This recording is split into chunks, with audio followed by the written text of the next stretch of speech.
Can you hear us? We can hear you, John. Maybe it's the chocolate like the jam box. Cool.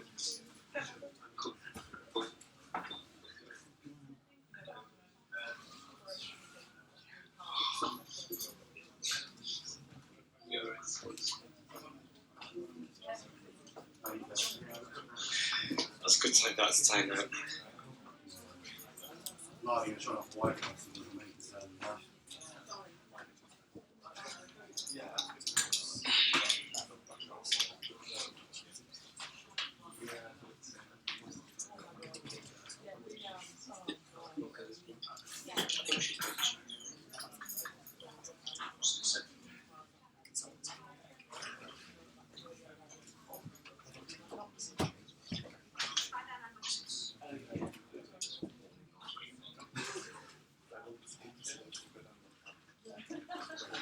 Okay, we're going to go for it.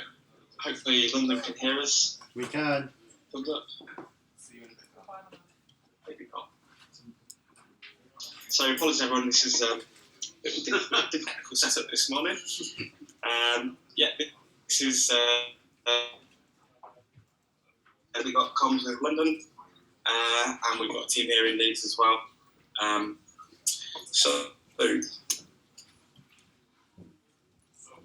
Just a quick reminder of our team. These are the lovely folk we have in London. And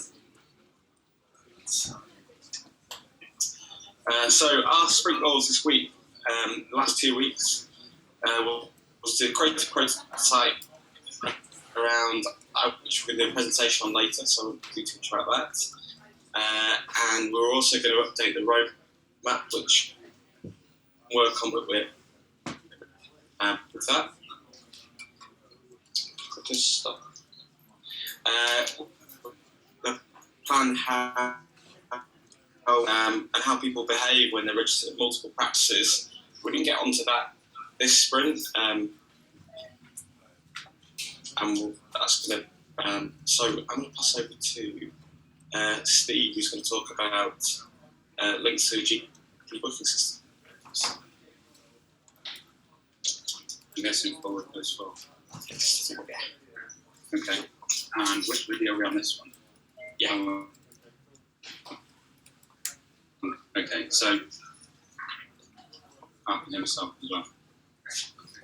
Okay. Okay, so a while ago, so we've done a bit of work this sprint and also previous sprints. Existing GP online services. So we weren't looking at kind of how we could provide those because they're already for them to access them. So GPs already provide a big range of online services. They provide and cancellation, deep descriptions, and then viewing some information, test results, and the GP letters. So yeah, we were looking at how we could make it easier for people to access this online booking system. So the first kind of we'll do that. Yeah, where's the microphone? This is the one I'm moving a bit closer. What we need to do is how do we know what GP systems, which systems the GPs are using? So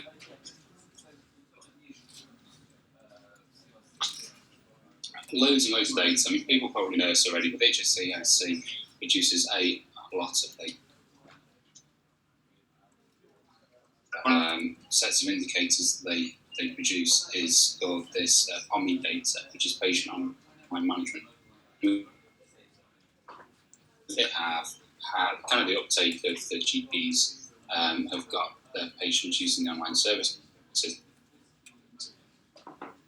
To us, we need to use them. So we went to have a look at that, and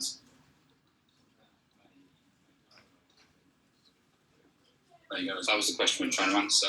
So the first place that we went to, because we've got kind of quite close connections with NHS syndication feeds there. So we went and had a look, and although this information is on the page is chose to it isn't. So that's why I went and had a look at the details of the PAMI data within the NHS.UK indicator portal. Analysis of this data, and it's not awesome. It's not real time. So if you kind of follow these links, then you be able to see the period of time between when the data is finally collected and published is 7 weeks. And time doesn't happen all that often, but it does happen. So if we wanted to provide links through to GP systems, you can use this, but it's not all that good. If you wanted to have totally accurate information.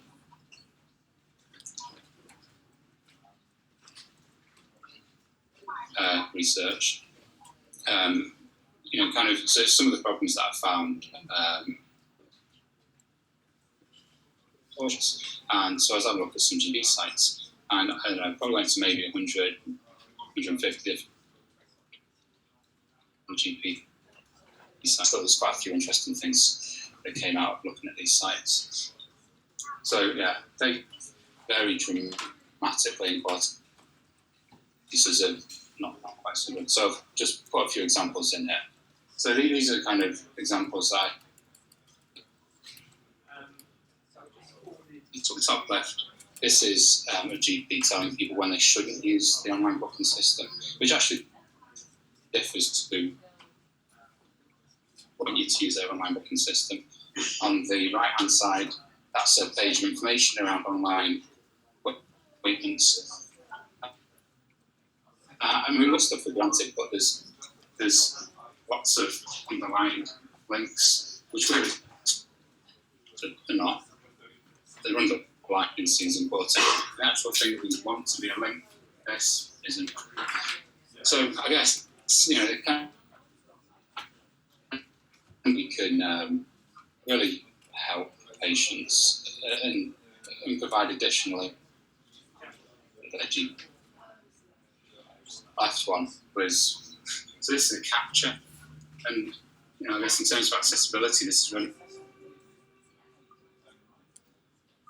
quite very much. And then so it says click on the flame below. It's pretty difficult to use. So then, so we've got here we've got GPs that are trying to do e-consultant service. So they're trying to get people to see within a day, rather than because so GPs are really struggling for appointments. If anyone's tried to get a GP, inside there's a whole load of information there helping people. So it talks not only about GP appointments but also about and then we've got this example where GP practice was really trying to engage with patients. So they're asked help you if you provide our emails. And then on the right-hand side, we've got the schedule of which genes. That's interesting because that's just in a Word document that's available on their site as a download. There isn't a system. Okay, so that's me, I think. Thanks very much.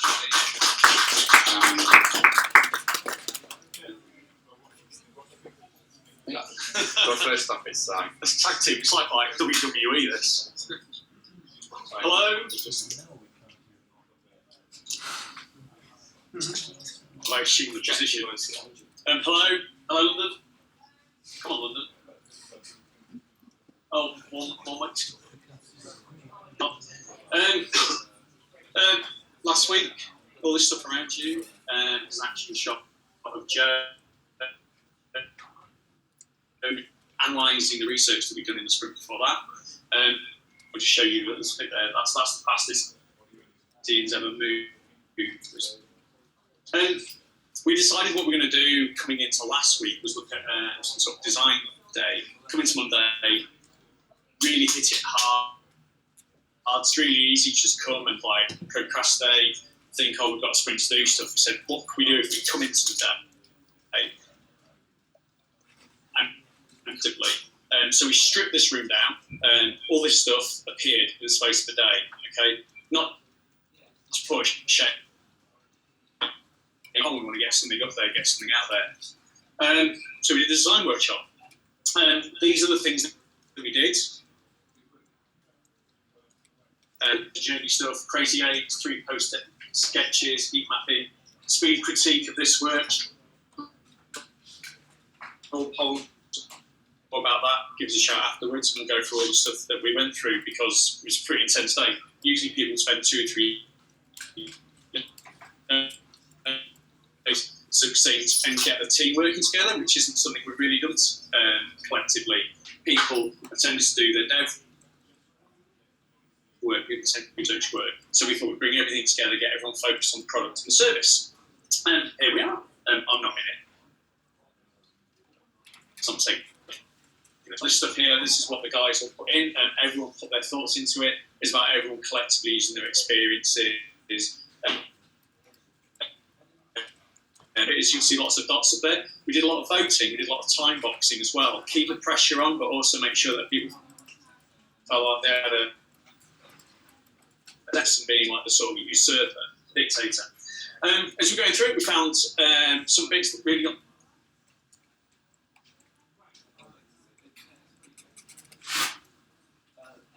I was surprised I could get medical advice from a pharmacy. My GP working on connection to services, so we kind of took a step back and think, what is the point of a GP? Why do people go into that? What's the focus? I'll go to my GP. It tends to be the sort of mindset. People go to the GP, and like that previous one said, I see it as a door of spring.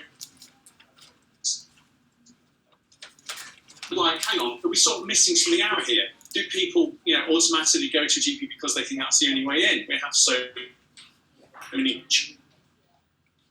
When they like simplifies that, I need some medical assistant. I will find somewhere that I can access based on my needs. If I know a bit about my situation, like that, I'll go to a walk-in centre. I'll go to pharmacy. I'll go to okay then. What if we could take the idea of patient hyperty and get people out of this habit of going to their GP by default?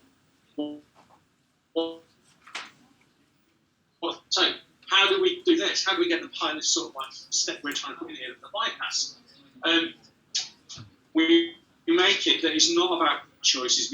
What if it's about providing users with a service appropriate to the context, to their needs? So instead of showing something and make them aware of more readily available sound advice suitable to that situation. Okay, I call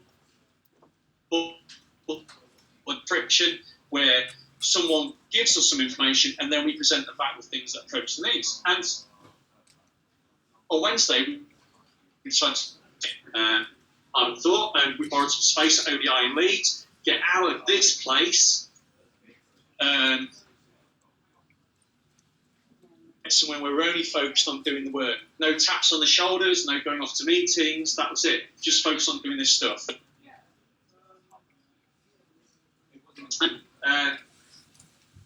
That's the Pokemoning card. There's a Pokemon game. Now, this is a shot that Steve took. He's a big fan of selfies. And there's me trying to be the hit young man. Pulling stuff together, pulling on the experience that Steve's talked about already, like looking at the data. I was just doing some quick design work and pulled this together all in one day. Okay. After that, so the last couple of days of the week, we then, if you want to go to it, we haven't got time. When we go to that, we'll click on that. What you'll see is there's a full interactive prototype there that pulled in, pull some of the design work in, and it's nowhere near the finished thing, but you can go to that and get a real flavour of what we're doing. And we did that in a week. Can I tell you about where the data comes from? Thanks, Sam. Okay, so I guess just one note on the prototype. It's going to break it. Just put the outcode and the postcode in, just should get some results. Okay, so whereabouts is the data come from. We use real data. So taking the data, you're going to see. So on the prototype pitch, just about at the moment, and as I said, that's kind of possibly one of the many different places that is going to be suitable for people to advise that pharmacy data to us. We're looking also getting walk-in centres added, and syndication fee doesn't really provide the. We're going to probably go to the Pathways Directory of Services for that information, and then if it becomes apparent that we need to get something, we'll get a GP information there from syndication, and then the book online information from the POMI indicators from NHS.UK. Maybe not, which is one of the reasons why we've used real data, is that the address information isn't awesome. So one example, you would get 5 lines, of which 2 were repeated. Sometimes you'd get 3 lines. It is pretty to people. So maybe we'll end up going to an address service with a lot. So yeah, why did we use real data? Why didn't we just use dummy data? Well, I guess one reason, just we had easy to integrate real data, and by doing that, when we take this to the lab, real people will be able to put in their own postcode and be able to identify with the results that are displayed, which I think helps people sort of. Other people can tell you how important that is or isn't. But yeah, people don't need to pretend that practice or pharmacy. And also by having the real data, if we use these data sources, so that we can start mitigating some of it. Sorry about the Wi-Fi for that. That was painful. 15 minutes. We're just going to cut from the rest of the league section through to our section because that Wi-Fi is too terrible. They know we're doing it as well, so it's okay. We have very variable Wi-Fi here, so apologies for that.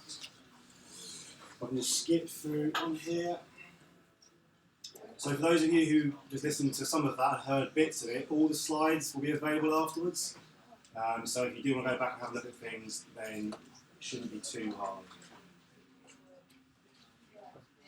Just skipping through to our stuff, while in the room, he'll be here.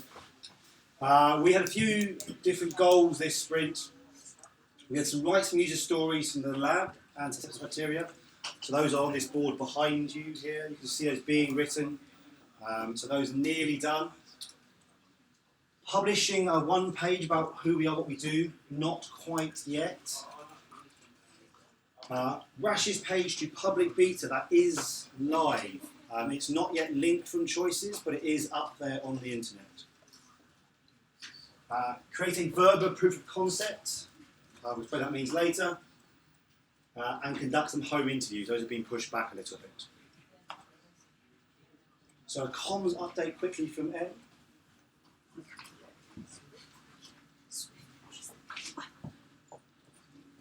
It's just a one-slider here, just to say we've had a couple of blog posts come out this sprint. Alice talking about the move to that we're now officially a programme, having moved from alpha into beta and growing as a team, why we've been a little bit quiet on the blog at the moment, because we are now back into labs and building stuff, which is very exciting. A piece around our diabetes planner, which if anybody's not seen it is well worth a look. It shows the sort of vision for NHS.UK and what could happen with personalised information and services for a diabetes patient. We're going to be at NHS Expo in King's Fund doing some workshops around designing user-centred design. And then finally, a quick introduction to Juliet Bauer, who is NHS England's new Director of Digital Experience. You'll have seen her coming down a lot. She comes from the startup world. She likes the bunting and feels comfortable, so make her feel welcome, please. She's fantastic and very exciting, so we're glad to have her on board. Thank you. Thank you. Thanks to those who wrote those blogs. They are not easy to write, as everyone knows. Getting them over the line is quite a hassle. So great work. First up, Martin and Kimberly. Hello everyone, Let's see if we can dodge the bullet. I'm Martin, I'm a Down. user researcher. Hi, This is I'm Kim. We were in the lab for 11 depth interviews. We had a no-show, which is about statistically correct. And today for you we've got all these boards here. Let's not tell you about every single thing on them. I've got 2 things to tell you about today. So I'm going to tell you about hints towards the answers to the question, when does the patient actually consent? Here's a consent form. It's my consent form. They're going to shove a camera down my throat and have a look. And I've got to sign it. So what happens at that moment when you sign that thing? And when did you actually consent as opposed to when did you do the legal thing? This is some of the things that patients told us about their experience of signing that form. It wasn't good to sign the consent form 2 minutes before I go under. I was shaking.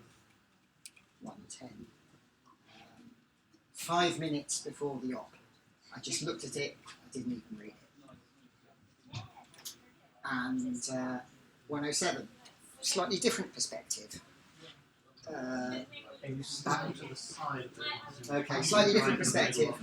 It was reassuring that I was double checking.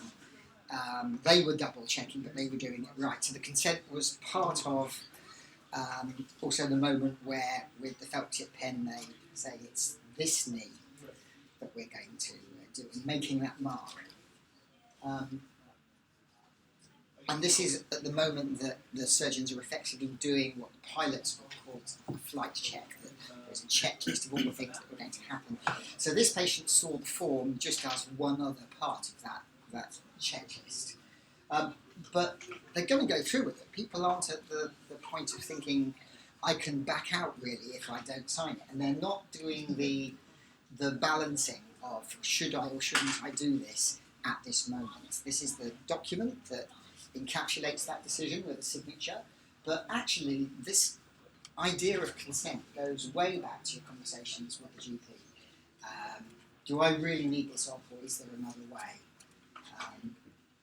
Even the moment where the GP says, I can refer you, patient 116 was full of, no, don't refer me, because even if they've got a hernia, they can kind of sense that once they get referred, they're going to be on some sort of railway tracks that will lead to surgery.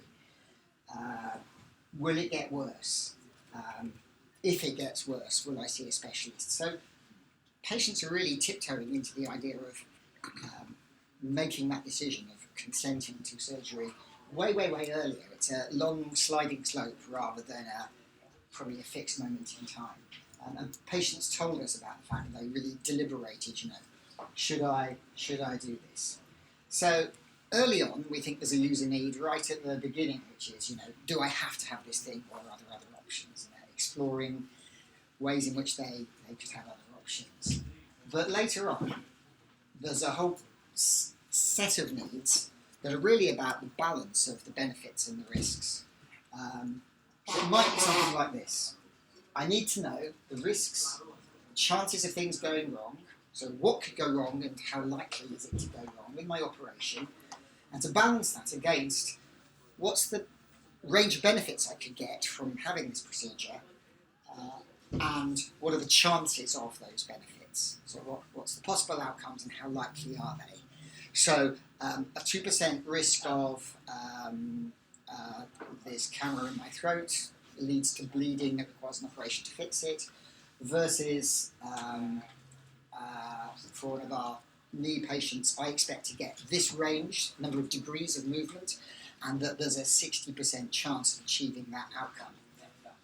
So whether it's expressed in numbers or not, there's a balance of possible outcomes, negative and positive, and a range of percentages, rough or exact, and you do the calculus in your heads, and you do it over a long period of time and a lot of conversations. And the document signature is really just the legal expression of all the previous conversations you've had.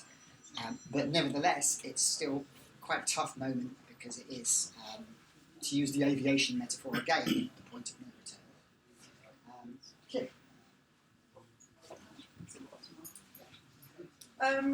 So when does the patient learn in detail what will happen to them? Well, looking at the whole journey, we saw some similar patterns to when we looked at diabetes in, around triggers and symptoms. People don't always go to GP straight away. We spoke to people that decided or were living with the pain until it got too bad, and there were people with hernia that just wanted to poke the hernia back in, forget about it. When they do go to the GP, there's still uncertainty. When they go to the consultant, they come away still with questions. There's still a lot of information to take in. But it seems to be at the point where they have a date for their surgery that it feels that they're ready to deal with the detail of what's going to happen in the practicalities. In the case of hernia, the people we spoke to receive a leaflet at this point with all of the details, the hospital details of what's going to happen. In the case of joint replacement, the people we spoke to, they were all asked to attend classes or a joint clinic, and this gave them the opportunity to really learn about what was going to happen. They spoke to physiotherapists, anaesthetists, and they were given what was referred to a lot as this booklet, and it seemed to be quite a comprehensive booklet that explained everything. Sorry, I'm not going through my slides. But the people, they spoke really positively about these classes. The class was very good, told us what we had to be prepared for. Again, this big book of joint repair. And they, as I said, I pretty much relied on the brochure. And they were referring it to at different points of the journey. So when we were talking about recovery or discharge, people knew what was going to happen. I knew from the booklet that I had to climb a set of stairs before discharge. So it seems that people had really, really digested the information in this booklet. Also at this class, it was an opportunity to speak about how they're going to manage at home afterwards. A couple of people were told to take measurements to this class, the height of the bed and the height of their toilet. Apparently when you have a hip replacement, you can't sit too low because there's a risk of the U-joint popping out. So they were able to plan how they were going to learn about the adaptations that were going to be made to their home, whether they need to have their toilet heightened, their bed, but also they were shown tools that could be used to help them during recovery while they're at home. Things to help them pick, like a grabber to pick things up on the floor, help them get their shoes on, a sponge on a stick so that they can help them in the shower. It's going to be interesting to see how this works across many hospitals, whether these classes actually happen in every hospital. And with these tools, someone was giving them for free, someone had to buy them. It's going to be interesting to see how it works. But it's also a pattern that we haven't seen before. So when we look at how we're going to present this information, it's a new pattern, it's a new area, it's something that, as I said, we haven't seen before. But those are just two kind of things that we've pulled out. If you are interested, please come over. We've got a whole board of journey that we will learn. We've got to do more interviews, but do come over. And now I'm going to speak to, Matt J. going to speak. Oh, there he is. About rashes. Thank you, Kim. Thank you, Martin.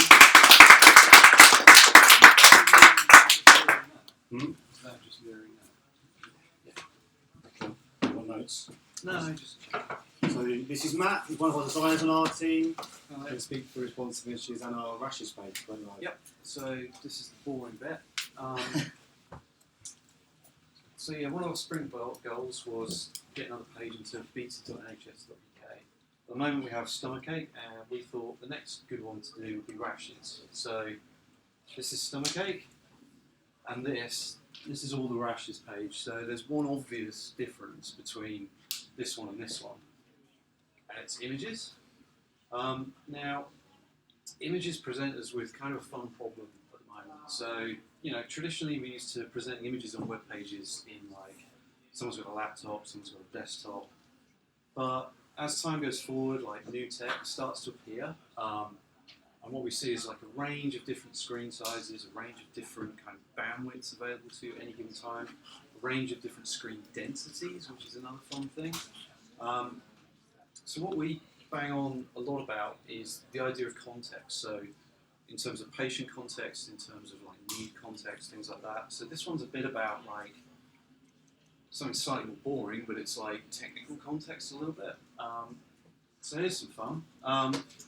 Screen size and density and data bandwidth. So these are some of the contexts that could be happening to you while you're trying to access a page on NHS.UK. So like an older smartphone or a tablet on 3G, so like a low-res display, quite a small screen, quite a slow connection. You could have a laptop tethered to a phone, so a big display with a low connection. A tablet with a high-density display on 3G data, so essentially what's a really big display because it's high density but on a very slow data connection. The list goes on. But basically what you'll see is there's no kind of real pattern where there's a curve that just goes straight up. What there is a lot of different kind of combinations. We can't predict those combinations, so we get confused. Something that has been knocking around for a very, very, very long time in the web world and is starting to get picked up a bit by actual browser manufacturers is the idea of a developer or a designer being able to suggest to a browser different images to use. So this is an image tag. Traditionally you'd have one source of image, so like something .jpeg or whatever. What we can now do, or what in theory we can now do, is actually give the browser some suggestions. So we can start off small, and then we can say to the browser, oh, by the way, we've also got something that's 640 pixels wide, or 800 pixels wide, or 1280 pixels wide. Choose which fits, which is the best fit at the moment. And part of the interesting thing about this is because like there are certain things that the browser is definitely going to know. So like screen density, screen size, importantly bandwidth. And there are certain things that the browser won't know, like how many images it's got to choose from, and also, weirdly enough, the size of those images. Because in order for something to detect the size of an image file, it has to start downloading it. So it has to start making a connection using a bit of bandwidth. So this way, the developer and the designer can actually fill in the blanks for the browser a little bit, so that the browser's given enough power to make this choice by itself. So here's a practical kind of version of that. So if you've got a weenie phone and you're on a crap connection, we can serve you something that's like 11K, like something really small, all the way up to something that's nearly 200K, but like basically on a high-res display is going to really, really show you the detail.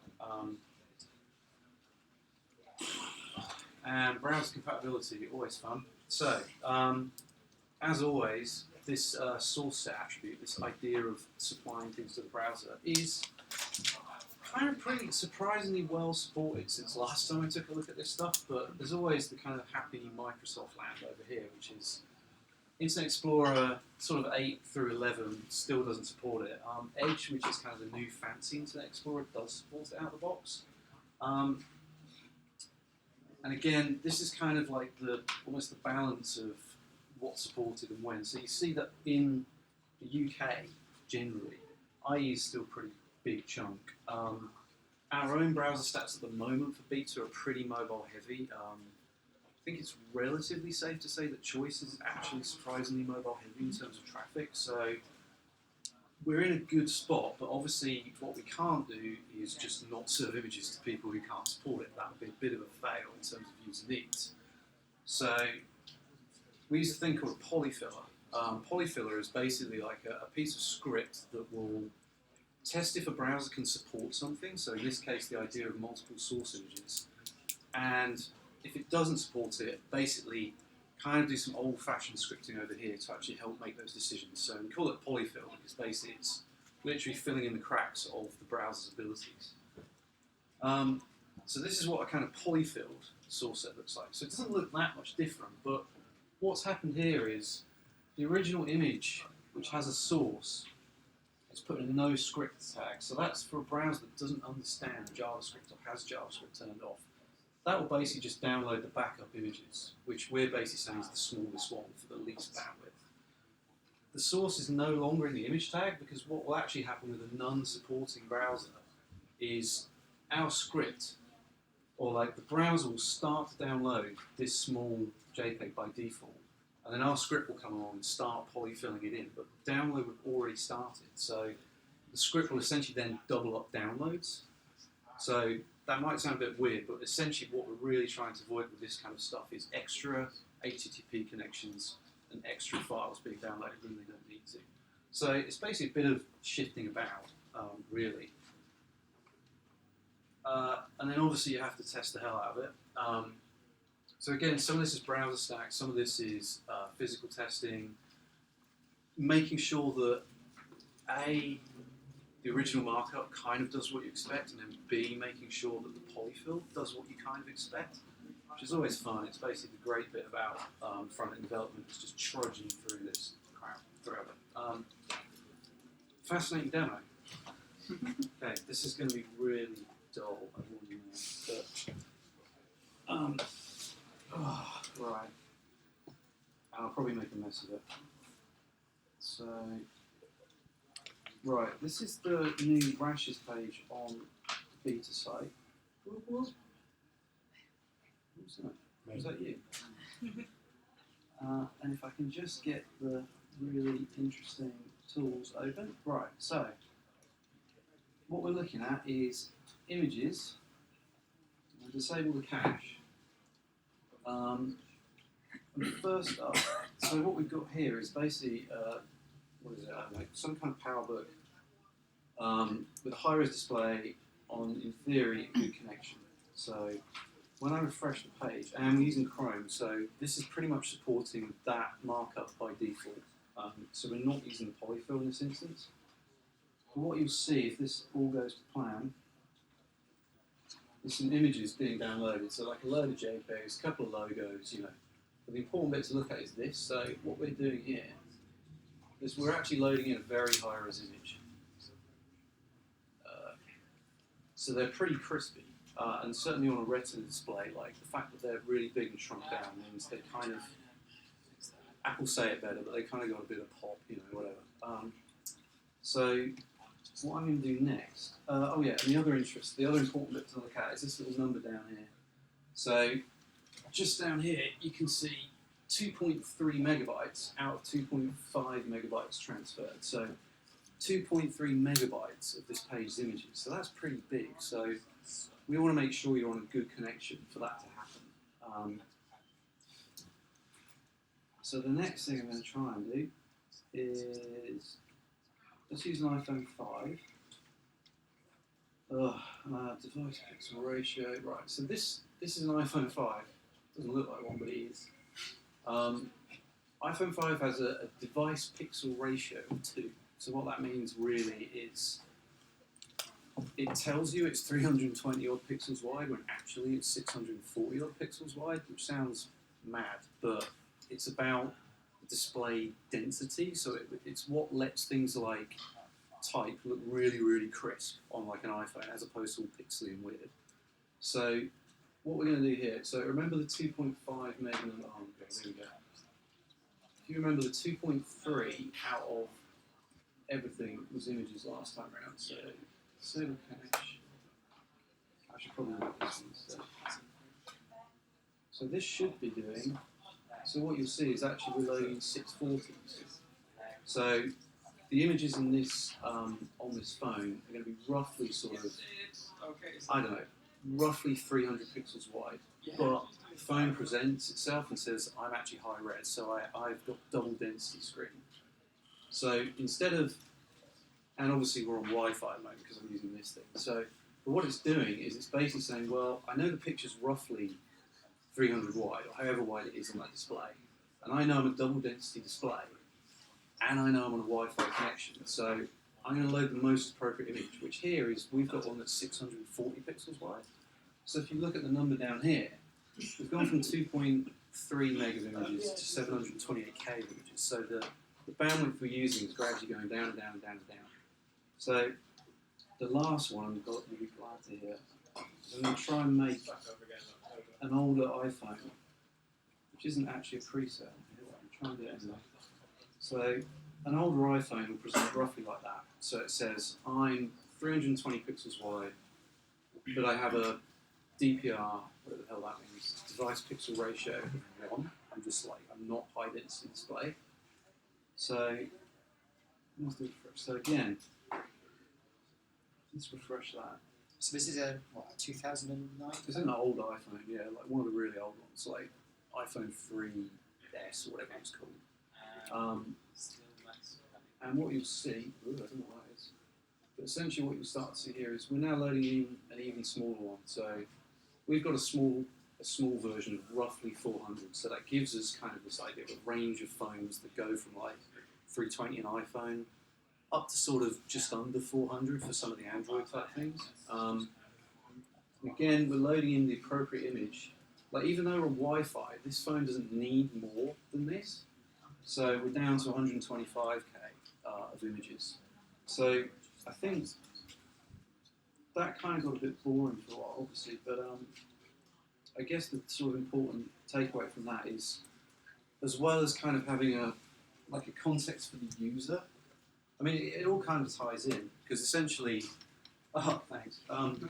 It all kind of ties in really well in that when you need to see this stuff, the actual technology of the site is going to need to reflect our ideas of context. So we have like high mobile views, but it might be that you're worried about something and you're sat on a train and you've just got a phone. And the train's about to go through a tunnel or something. So you can't wait for like 3 meg of crap just to come down and like go into your phone. Like if you can do it 100k, why not? Like it fits the context better.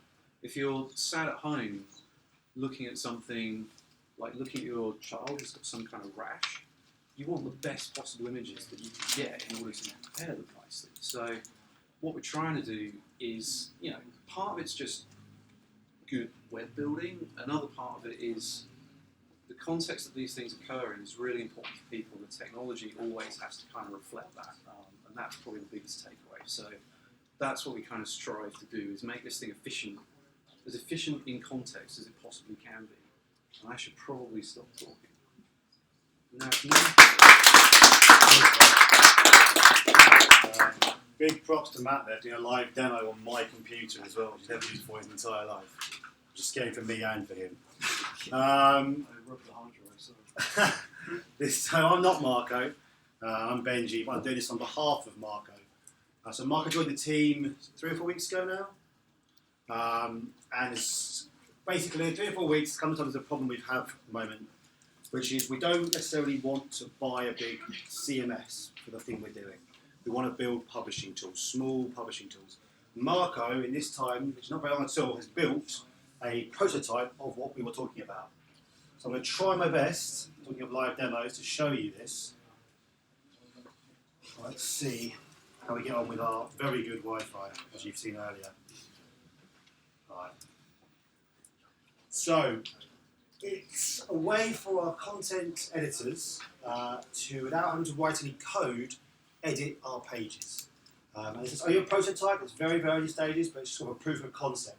And he's named it Verba, which is the Latin for words, because he's Italian, of course. And everyone thought it sounded cool, so why not? So if we click on test revision here, and then onto stomachache, this is the page, as you haven't seen it, we put up 2 weeks ago now as our first public beta page. And this is simply the text from that page. Okay, so in a very clear format, no code required. I can put in something like Benji is annoyed with Wi-Fi. Down to the bottom and save. And then I can click on the preview. Just clicked, and then hopefully hopefully the Wi-Fi will allow it to render up, and on this page you will see that simple added text render with the Wi-Fi on there. So, it takes a little while to render through, but live demo is always risky.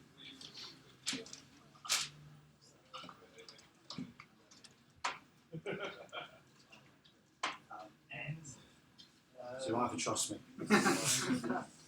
We'll come back to that one. Luckily I'm on next as well. But it is a very simple proof of concept that does work. He's going to be expanding on it to allow people to edit our pages without having to go back into the code each time. It's only a proof of concept, but it was really good work from Marco, and it should have been shown today by him. I'm going to skip straight on to what I want to talk about for 2 minutes, which is very ironic considering the start of today's show and tell. Last week I was watching our show and tell from over around where you are now, and I was thinking it's not too bad. There wasn't actually a hangout last week to Leeds, so it wasn't that issue at the start, but it could be better. I didn't have any post-its around my person, which is rare for me. All I had was bits of masking tape, so I started writing on masking tape. The things I know we weren't doing very well. We should do better at. So show the thing, which is a famous GDS phrase. Those of you who come from there. We weren't saying why we were doing, what we were doing, what we're doing next. And we weren't being specific. And you can see that I wrote, we need to do a retro on this. Now, this is something I've heard of done before in the past, but I've never actually run myself, which is to make the team doing retro on our show and tells. They were really excited for it. It was a very, very simple concept. We were going to watch our show and tell back, and every time we saw something that was amazing we were doing, get a green post-it, write it down. If there was something we were doing that wasn't so great, pink post-it, write it down. Not about individuals, just about the things we are doing as a group. So we watched it back. The first I noticed was that in my introduction, I was rubbish, which was great to watch and see. I introduced a new member of our team last show and tell called Rachel, who's not here today. And I introduced her terribly. And so I now have a new policy, which is to put a slide of the new person up properly, say who they are, say what their role is. That came straight out of the retro. And so a lot of other things, which is this board here. Some very, very clear themes became apparent from watching it. No one enjoys watching themselves present. It is cringing. But it does allow you to go, and write down the things that you personally should do better, and actually we're all doing the same stuff right and wrong. So out of that, and you can immediately point some of these that haven't been done today, we're aspiring to these, okay, are these principles that we've come out with for our show and tells. Big mention here for Sam, our doctor over there, who last week, for his first presentation, showed us all up on how it should be done. And yes, get the tech right. Thanks. That's going really well at the moment. So if you do like this, do share it around or not, up to you. But we're trying to aspire to this. And actually, one at the bottom there from Tim, always be clapping, is something that we should all aspire to. So thanks very much for that. And moving on to Curtis.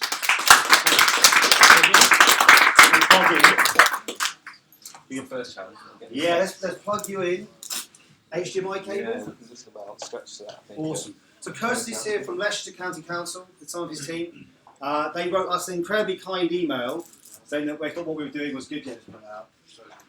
And asked them to come over and say hello. And then we coerced them into doing a show and tell guest slot for us, as we always do, because we want to hear what everyone else is up to.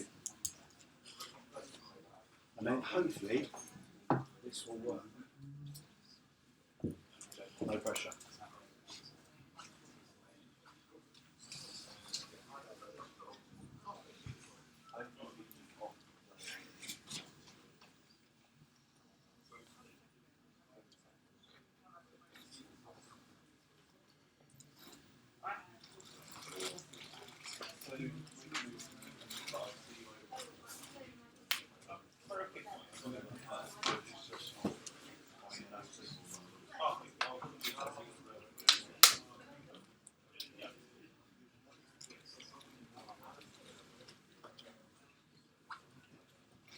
Get the tech right, eh?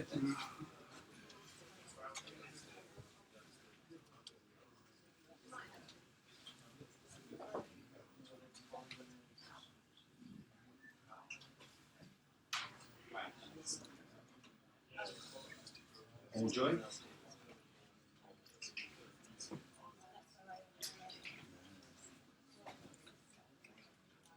Disconnected.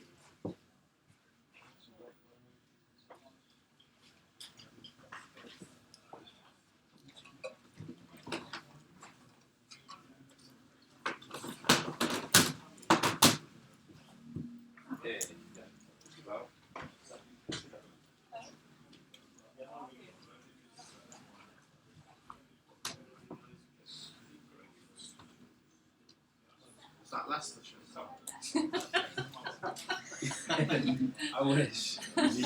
Your office. We've got a nice view, but it's not there. Not there yet.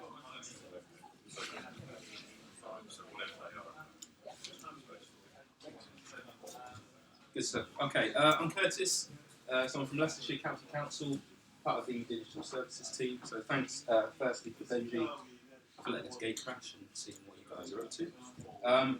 In return, I just wanted to give you an overview of what we're doing up in Leicestershire.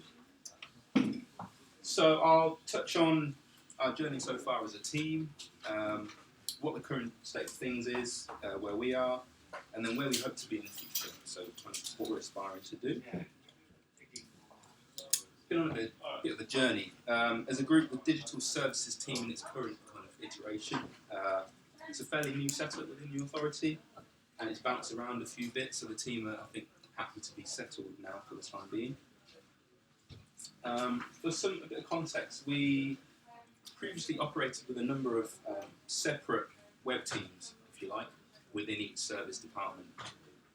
They all have different objectives, different skills, remits, so there's no consistency at all, and we weren't trying to drive towards one goal or vision.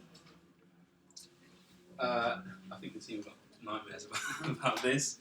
So this result was kind of an online offering that was it was an unwieldy beast of information. Really.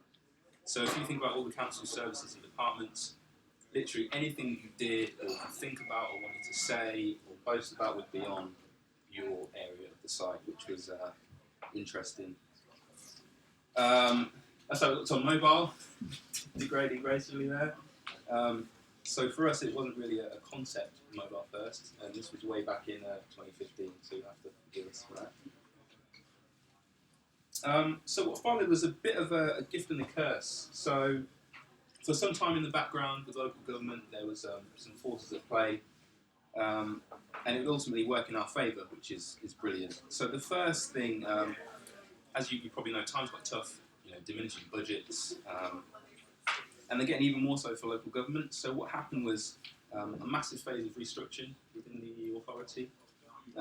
Budgets got slashed left, right and centre. So the first reaction for the council is to essentially trim the fat. So get rid of everything that just wasn't being productive. So and ultimately that meant people, which is hard thing to go through really. After that, I think the point came where we couldn't really lose many more bodies, so efficiencies need to be made within the services themselves. But if you'll notice, nowhere in that does it say, I want to completely rethink the way my service operates, which is actually what we're trying to get to. So where we are now, the emphasis on this service efficiency and savings kind of led us to here. So we completely rethought our governance model, the way we actually think about how we deliver online services. So our team was established out of that, which is great. We're a central, dedicated team instead of that kind of dispersed, decentralised group of people. We shifted the focus of the skills and roles within that team, so we're made up of content designers, user experience leads, developers, and then there's me trying to get out of the way and make things happen. And for us, it was a real dramatic shift in moving from focus on the needs of the council or of the councillors and elected members to actually to the needs of our service units, which is something that's been preached kind of from central government and down, but it's something that within local authorities it kind of just went over their head because each year they're just trying to get re-elected and that's their agenda. And all of this is, I guess, underpinned by the realisation that we're not just throwing up websites or microsites anymore. We can't. It was ridiculous in the first place, and even more so now. So we actually need to kind of design, build, and reshape our services. So with the new remit, we started to, I guess, practice what we preached. So we came with this remit, yes, actually we're going to have to deliver on that. So we started out with a new online platform, and it was all driven by user needs, and we did extensive testing kind of right from day one and continue to do so, which is, I think, something completely different from what was previously the case. So we launched about 9 months ago with our MVP. So the MVP for the council is pretty huge anyway. So this is us currently, and there's lots of iterations to come. So I think, again, building on the groundwork that people like GDS, you guys that we've kind of discovered recently, we've recently tried to refine our content. That was kind of the first starting point. And again, focus on the needs of the service users. So this is an example page. This is Michael's baby over there. And it goes without saying that from the technology kind of perspective that Matt was talking about, you know, the experience we want people to have across any device is really important for us.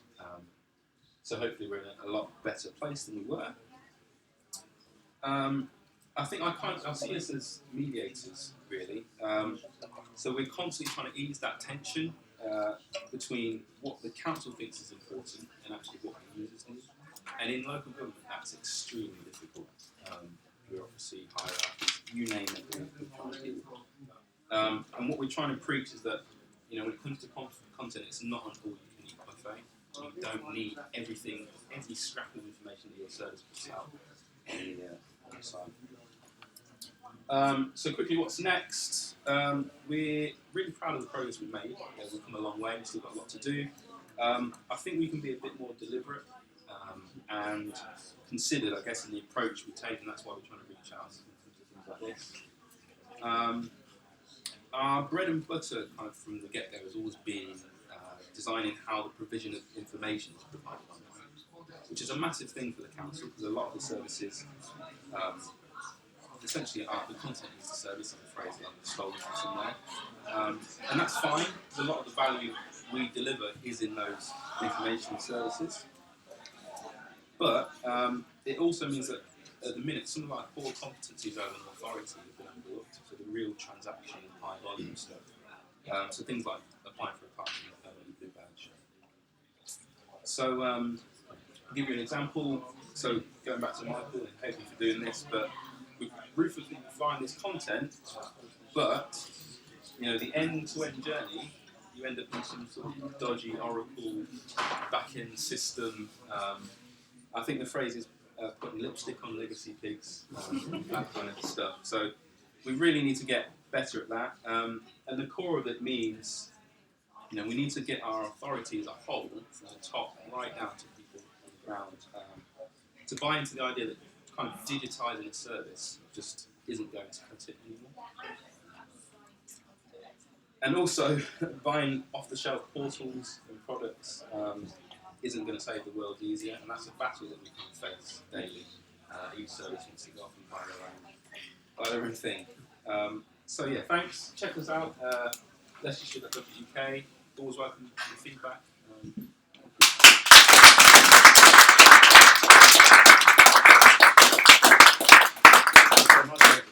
Before you run away, is there any questions? That was really brilliant. How do you get that buy-in to work the way that you're doing? Good question. I think the first phase was really tough. I think we kind of went at it with an approach of, this is the way we're doing things, you have to follow. I think within local government, you have to get buy-in from kind of director, assistant director levels. Luckily for us, we report into a lady called Jo Morrison. She's kind of got a foot in the table up there. So essentially we've got the green light to start doing things this way. Doesn't make it any easier when it comes to actually interacting with the kind of service managers and the experts, because they're very much focused on delivering their service like they should be. They don't necessarily buy into what we're doing now. So what we're trying to do is